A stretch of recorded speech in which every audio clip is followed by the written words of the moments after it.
नमस्ते। आज के इस सेशन में हम फार्माकोलॉजी के एक बहुत ही important chapter drugs acting on the peripheral nervous system को डिटेल में समझेंगे। हम देखेंगे कि अलग-अलग दवाइयां हमारे शरीर के नर्वस सिस्टम पर कैसे असर डालती हैं। ये एक बहुत ही ज़रूरी टॉपिक है, तो चलिए इसकी शुरुआत करते हैं। इस पूरे चैप्टर को आसानी से समझने के लिए हमने इसे 6 सेक्शंस में बांटा है। सबसे पहले सेक्शन 1 में हम पेरिफेरल नर्वस सिस्टम और उसके ट्रांसमिशन के बेसिक्स को समझेंगे। फिर सेक्शन 2 में हम कोलिनर्जिक सिस्टम की ड्रग्स को देखेंगे। सेक्शन 3 में हम एंटी कोलिनर्जिक सिस्टम पर बात करेंगे। उसके बाद सेक्शन 4 में एड्रेनर्जिक और एंटी एड्रेनर्जिक सिस्टम्स को कवर करेंगे। सेक्शन 5 न्यूरोमस्कुलर ब्लॉकर्स और माइस्थेनिया ग्रेविस पर फोकस करेगा। और आखिर में सेक्शन 6 में हम लोकल एनेस्थेटिक्स और एनेसेड्स को डिस्कस करेंगे। तो चलिए शुरू करते हैं।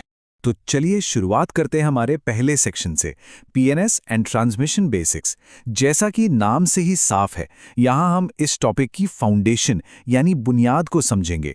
ड्रग्स कैसे काम करती हैं, ये जानने से पहले ये समझना बहुत ज़रूरी है कि हमारा नर्वस सिस्टम आखिर काम कैसे करता है।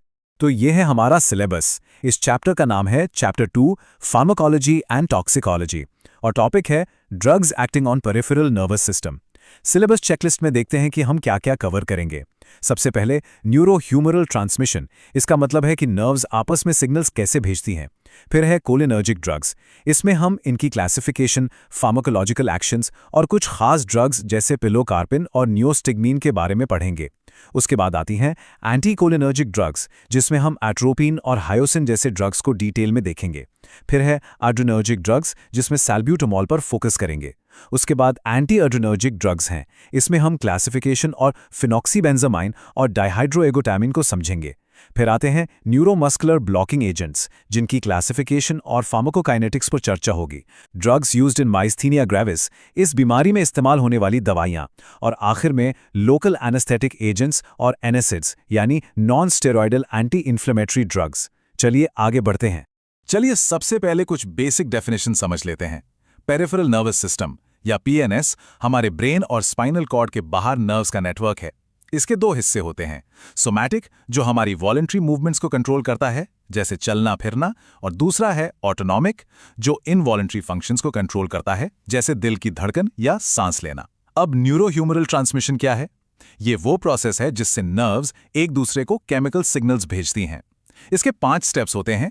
पहला इंपल्स कंडक्शन, एक इलेक्ट्रिक सिग्नल नर्व में ट्रैवल करता है। दूसरा ट्रांसमीटर रिलीज, जब सिग्नल नर्व के एंड तक पहुंचता है तो एक केमिकल मैसेंजर या न्यूरोट्रांसमीटर रिलीज होता है।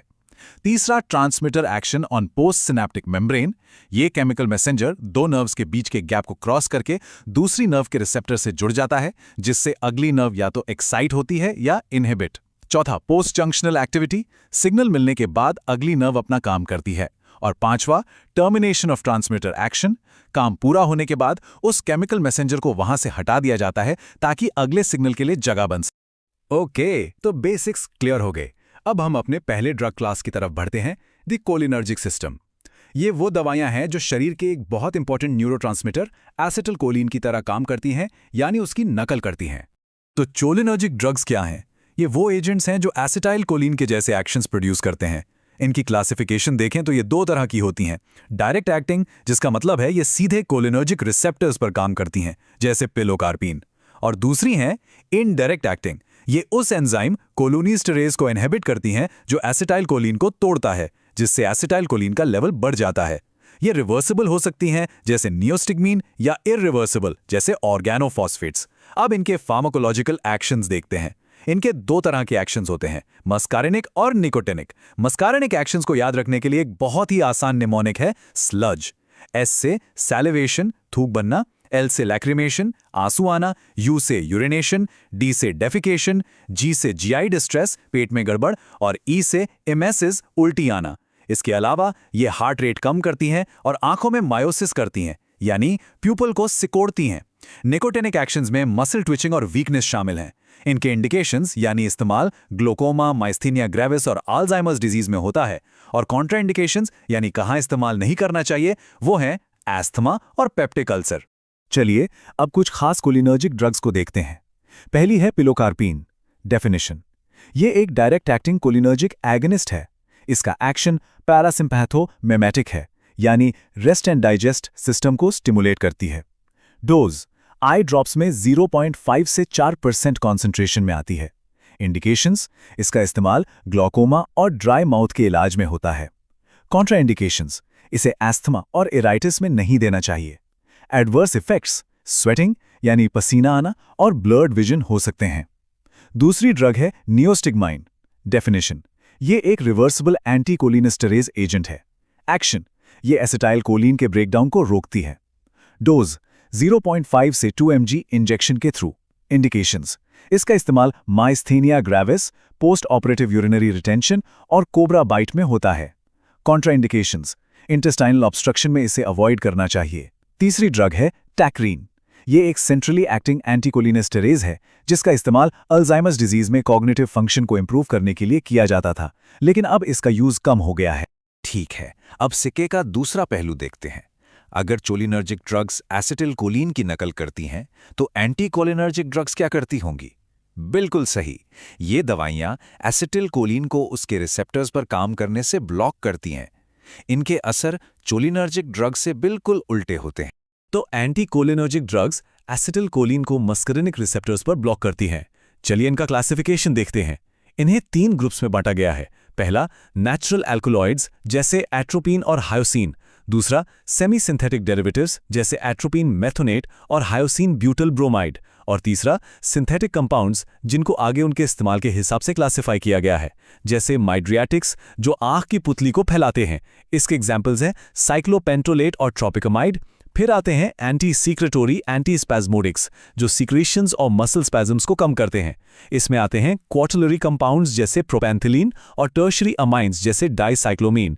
तीसरा सबग्रुप है वेसिको सिलेक्टिव एजेंट्स जैसे ऑक्सीबिटिनिन और टॉल्टरोडीन। और आखिरी हैं एंटी पार्किंसोनियन एजेंट्स जैसे प्रोसिक्लिडीन और बाइपिरिडीन। अब 2 क्लासिक एंटाइकोलिनेर्जिक ड्रग्स को देखते हैं। पहली है एट्रोपिन। ये एक नेचुरल एल्कलॉइड है।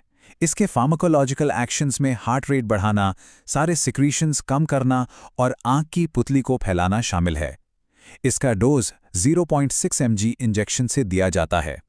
इंडिकेशंस, इसका इस्तेमाल ऑर्गेनोफॉस्फेट पॉइजनिंग में एक एंटीडोट के रूप में, प्री एनेस्थेटिक मेडिकेशन के तौर पर और ब्रैडीकार्डिया यानी धीमी दिल की धड़कन के इलाज में होता है। कॉन्ट्राइंडिकेशंस, इसे ग्लूकोमा और प्रोस्टेटिक हाइपरट्रोफी में नहीं देना चाहिए। एट्रोपिन टॉक्सिसिटी के लिए एक निमोनिक है mad as a hatter confusion, blind as a bat blurred vision, red as a beet flushing, hot as a hare fever and dry as a bone, dry mouth no sweating. दूसरी drug है hyoscine जिसे scopolamine भी कहते हैं। ये atropine से ज़्यादा potent है और मोशन सिकनेस को रोकने में बहुत इफेक्टिव है। चलिए कुछ और एंटीकोलिनर्जिक ड्रग्स देखते हैं। पहली है प्रोसाइक्लिडीन। ये एक सिंथेटिक कंपाउंड है जिसका इस्तेमाल पार्किंसंस डिजीज में ट्रेमर्स और रिजिडिटी को कम करने के लिए होता है। इसका डोज 2.5 से 5 मिलीग्राम दिन में 3 बार। दूसरी है ऑक्सीब्यूटिनिन। ये ओवर एक्टिव ब्लैडर के इलाज में इस्तेमाल होती है। ये ब्लैडर मसल्स को रिलैक्स करके बार बार यूरिनेशन की प्रॉब्लम को कम करती है। डोज है 5 मिलीग्राम दिन में 2 से 3 बार। तीसरी है साइक्लोपेंटोलेट। इसका इस्तेमाल आंखों की जांच के दौरान माइड्रियासिस यानी पुतली को फैलाने के लिए होता है। और चौथी है टोल्टरोडीन। ये भी ऑक्सीब्यूटिनिन की तरह ओवर एक्टिव ब्लैडर के लिए है, लेकिन इसके साइड इफेक्ट्स खासकर ड्राई माउथ कम होते हैं। इसका डोज है 2 मिलीग्राम दिन में 2 बार। चलिए अब हम एक नए सिस्टम की तरफ चलते हैं, एड्रेनलिन सिस्टम, जिसे एड्रेनर्जिक सिस्टम भी कहते हैं। यहाँ भी हम 2 तरह की ड्रग्स देखेंगे, एक जो एड्रेनलिन यानी फाइट और फ्लाइट हार्मोन की नकल करती हैं और दूसरी जो उसे ब्लॉक करती हैं। एड्रेनर्जिक ड्रग्स को सिंपैथेमोमेटिक्स भी कहते हैं क्योंकि ये सिंपैथेटिक नर्वस सिस्टम के एक्शंस की नकल करती हैं। क्लासिफिकेशन देखें तो ये 3 तरह की होती हैं। डायरेक्ट एक्टिंग जो सीधे एड्रेनर्जिक रिसेप्टर्स को एक्टिवेट करती हैं जैसे एड्रेनलिन। इनडायरेक्ट एक्टिंग जो शरीर में मौजूद नॉर एड्रेनलिन के रिलीज को बढ़ाती हैं जैसे एम्फेटामिन। और मिक्स्ड एक्टिंग जो दोनों तरीकों से काम करती हैं जैसे इफेड्रिन। इनके फार्माकोलॉजिकल एक्शंस इस बात पर डिपेंड करती हैं कि ये अल्फा या बीटा रिसेप्टर्स पर काम कर रहे हैं। जैसे हार्ट पर बीटा 1 स्टिमुलेशन से हार्ट रेट और फोर्स ऑफ कॉन्ट्रैक्शन बढ़ता है। ब्लड वेसल्स पर अल्फा 1 स्टिमुलेशन से वैसोकंस्ट्रिक्शन होता है और बीटा 2 से वैसोडाइलेशन। लंग्स में बीटा 2 स्टिमुलेशन से ब्रोंकोडाइलेशन होता है, यानी सांस की नलियां खुलती हैं। इसका एक बेहतरीन उदाहरण है सैल्बुटामॉल, ये एक सिलेक्टिव बीटा 2 एगोनिस्ट है। इसका काम है ब्रोंकियोस को रिलैक्स करना, इसलिए इसका इस्तेमाल एस्थमा और सीओपीडी में होता है। डोज 100-200 माइक्रोग्राम्स इनहेलेशन से लिया जाता है। दूसरी तरफ है एंटी एड्रेनर्जिक ड्रग्स, जो एड्रेनलिन के इफेक्ट्स को ब्लॉक करती हैं। इनकी क्लासिफिकेशन भी रिसेप्टर्स के आधार पर होती है। होते हैं अल्फा एड्रेनर्जिक ब्लॉकर्स और beta adrenergic blockers. Alpha blockers आगे नॉन सिलेक्टिव, जो अल्फा 1 और अल्फा 2 दोनों को ब्लॉक करे, और सिलेक्टिव, जो सिर्फ अल्फा 1 को ब्लॉक करे, में बढ़ते जाते हैं। बीटा ब्लॉकर्स भी नॉन सिलेक्टिव और कार्डियो सिलेक्टिव, जो सिर्फ बीटा 1 को ब्लॉक करे, होते हैं। चलिए 2 ड्रग्स देखते हैं। पहली है फिनॉक्सीबेंजामीन। ये एक non selective irreversible alpha blocker है। इसका इस्तेमाल फ्यूक्रोमोसाइटोमा, जो एक एड्रिनल ग्लैंड का ट्यूमर है, उससे होने वाले हाई ब्लड प्रेशर को कंट्रोल करने के लिए किया जाता है। डोज है 10 मिलीग्राम। दूसरी ड्रग है डाइहाइड्रोएर्गिटामिन। ये भी एक अल्फा ब्लॉकर है, जिसका इस्तेमाल माइग्रेन के अक्यूट अटैक्स को ठीक करने के लिए होता है। डोज है 1 mg इंजेक्शन से। अब तक हमने देखा कि ड्रग्स नर्वस सिस्टम पर कैसे काम करती हैं। अब हम थोड़ा और स्पेसिफिक होंगे और उस जंक्शन को देखेंगे जहां नर्व्स मसल से मिलती हैं। इसे न्यूरोमस्कुलर जंक्शन कहते हैं। यहां काम करने वाली दवाइयां सर्जरी और कुछ बीमारियों के इलाज में बहुत महत्वपूर्ण हैं। न्यूरोमस्कुलर ब्लॉकिंग एजेंट्स यानी मसल रिलैक्सेंट्स सर्जरी के दौरान मसल्स को रिलैक्स करने के लिए इस्तेमाल होते हैं ताकि ऑपरेशन आसानी से हो सके। इनका क्लासिफिकेशन देखते हैं। ये 2 तरह के होते हैं। पहला, डीपोलराइजिंग ब्लॉकर्स, जिसका एग्जाम्पल है सक्सिनिलकोलिन। ये पहले मसल को स्टिमुलेट करके थोड़ी ट्विचिंग पैदा करते हैं और फिर उसे पैरालाइज कर देते हैं। दूसरे हैं नॉन डीपोलराइजिंग ब्लॉकर्स। ये एसिटाइलकोलिन को कंपीट करके उसके रिसेप्टर से जुड़ने से रोकते हैं। इनको आगे उनकी ड्यूरेशन ऑफ एक्शन के हिसाब से बांटा जाता है। लॉन्ग एक्टिंग जैसे पैंक्यूरोनियम, इंटरमीडिएट एक्टिंग जैसे वैक्यूरोनियम और शॉर्ट एक्टिंग जैसे मेवैक्यूरोनियम। फार्माकोकाइनेटिक्स टेबल में देखें तो सक्सिनिलकोलिन का ऑनसेट यानी काम शुरू करने का समय सबसे कम है 0.5 to 1 मिनट और ड्यूरेशन भी सबसे कम है 5 से 10 मिनट। वहीं पैंक्यूरोनियम का ऑनसेट 2 से 3 मिनट है पर ड्यूरेशन 80 से 120 मिनट तक रहता है। इनके मेटाबॉलिज्म और साइड इफेक्ट्स भी अलग अलग होते हैं। अब एक ऐसी कंडीशन देखते हैं जहां नर्व मसल कम्युनिकेशन में प्रॉब्लम आती है, माइस्थीनिया ग्रेविस। ये प्रॉब्लम क्या है? ये एक ऑटो इम्यून बीमारी है जिसमें हमारा इम्यून सिस्टम गलती से न्यूरोमस्कुलर जंक्शन पर मौजूद एसिटाइलकोलिन रिसेप्टर्स के खिलाफ एंटीबॉडीज बना देता है। इससे ये रिसेप्टर्स ब्लॉक या डिस्ट्रॉय हो जाते हैं, जिसके कारण मांसपेशियों में गंभीर कमजोरी आ जाती है। सिम्टम्स में आंखों की पलकों का झुकना, प्रोप्टोसिस, डबल विजन, डिप्लोपिया और बोलने या निगलने में तकलीफ शामिल है। तो इसका सल्यूशन क्या है? इलाज के लिए हम कोलिनेस्टरेज इनहिबिटर्स दे सकते हैं, जैसे पाइरिडोस्टिग्मीन और नियोस्टिग्मीन। ये एसिटाइलकोलिन का लेवल बढ़ा देते हैं। दूसरा तरीका है इम्यूनोसप्रेसेंट्स। ये इम्यून सिस्टम को दबाते हैं ताकि वो एंटीबॉडीज बनाना बंद कर दें। और एक ऑप्शन है प्लाज्माफेरेसिस, जिसमें ब्लड को फिल्टर करके नुकसानदायक एंटीबॉडीज को हटा दिया जाता है। और अब हम अपने आखिरी सेक्शन पर आ गए हैं। यहाँ हम 2 ऐसी ड्रग क्लासेस की बात करेंगे जिनके बारे में हम सब ने कभी ना कभी सुना है, लोकल एनेस्थेटिक्स और एनेसीड्स। ये दर्द और सूजन को कंट्रोल करने में एक बहुत अहम भूमिका निभाते हैं। लोकल एनेस्थेटिक्स ऐसी दवाइयां हैं जो शरीर के एक स्पेसिफिक हिस्से को थोड़ी देर के लिए सुन कर देती हैं ताकि वहां दर्द महसूस ना हो। ये नर्व कंडक्शन को टेम्पररीली ब्लॉक करके काम करती हैं। इनका क्लासिफिकेशन देखते हैं। एक होते हैं इंजेक्टेबल एनेस्थेटिक्स, जिनको आगे लो पोटेंसी जैसे प्रोकेन, इंटरमीडिएट पोटेंसी जैसे लिडोकेन और हाई पोटेंसी जैसे ब्यूपिवकेन में बांटा जाता है। दूसरे होते हैं सरफेस एनेस्थेटिक्स, जो स्किन या म्यूकस मेम्ब्रेन पर लगाए जाते हैं। इसमें सॉल्यूबल जैसे लिडोकेन, बेंजोकेन और इनसॉल्यूबल जैसे बेंजोकेन आते हैं। चलिए 3 ड्रग्स देखते हैं। प्रोकेन, ये सबसे पहला सिंथेटिक लोकल एनेस्थेटिक था। लिडोकेन, ये आजकल सबसे ज्यादा इस्तेमाल होने वाला एनेस्थेटिक है। इसका असर तेजी से होता है और ये एक एंटी एरिथमिक ड्रग भी है। बेंजोकेन, ये एक सरफेस एनेस्थेटिक है जो अक्सर सोर थ्रोट लॉजेंजेस और क्रीम्स में पाया जाता है। इस टेबल में हम 3 कॉमन लोकल एनेस्थेटिक्स लिडोकेन, ब्यूपिवाकेन और रोपिवाकेन की तुलना करते हैं। पोटेंसी की बात करें तो लिडोकेन इंटरमीडिएट है, जबकि ब्यूपिवाकेन और रोपिवाकेन हाई पोटेंसी के हैं। ऑनसेट ऑफ एक्शन यानी असर शुरू होने का समय लिडोकेन का सबसे तेज है। ड्यूरेशन ऑफ एक्शन यानी असर कितनी देर रहता है ब्यूपिवाकेन का सबसे लंबा है। कार्डियोटॉक्सिसिटी यानी हार्ट पर बुरा असर ब्यूपिवाकेन का सबसे ज़्यादा है, जबकि लिडोकेन का कम। इसलिए प्रोसीजर के हिसाब से सही ड्रग का चुनाव किया जाता है। इनके इंडिकेशंस हैं माइनर सर्जरी, डेंटल प्रोसीजर्स और लेबर पेन। कॉन्ट्राइंडिकेशंस में आते हैं एलर्जी टू द ड्रग और हार्ट ब्लॉक जैसी कंडीशंस। और अंत में आते हैं एनएसएड्स यानी non steroidal anti inflammatory drugs. ये आम दर्द निवारक दवाइयां हैं जैसे एस्पिरिन और आइबुप्रोफेन। इनका क्लासिफिकेशन देखते हैं। एक होते हैं नॉन सिलेक्टिव कॉक्स इनहिबिटर्स, जो COX-1 और COX-2 दोनों एंजाइम्स को ब्लॉक करते हैं, जैसे एस्पिरिन, आइबुप्रोफेन।